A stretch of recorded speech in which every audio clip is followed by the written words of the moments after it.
What if I told you that I could use orcs to improve your illustrations? Better yet, what if I said that I could use orcs to improve not only your illustrations, but also your photography, storyboarding, concept art, etc.?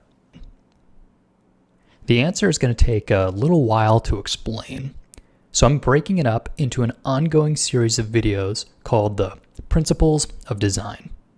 And we're going to use orcs to explain these ideas. To get the ball rolling, I'm sure you're familiar with taking photos.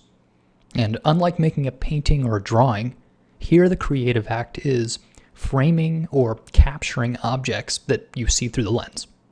So taking this still life, for example, I can take these objects and move them around. I could also set up a light to change the direction that the light's coming from. And I can move the camera around and see these objects from different vantage points.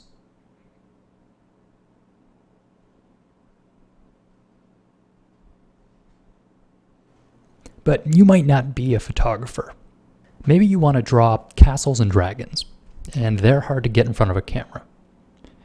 So far, all the videos in Ctrl+Paint have dealt with painting technique, which is to say, how to make brush marks, how to control your edges, and paint realistic surfaces.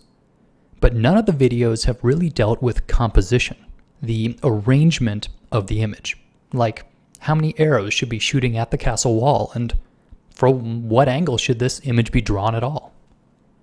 Well, the truth is that every image is the intersection of both technique and composition. So while you've been practicing your technique, know that those skills are in some ways separate from composition. In fact, the reason that these principles of design and composition are so versatile is because they'll work for any sort of media, and therefore you can use them for any type of visual art you want. All right, so you might be asking, when do the orcs come into play? Well, I said that I'd be able to use orcs to improve your illustration. What I'm really going to do is prove the point that technique and composition are separate skill sets, and do that with the orcs. As in, to practice these skills, you don't need to do any of the drawing yourself, just the arranging. So I'll provide the orcs, and you arrange them into cool compositions.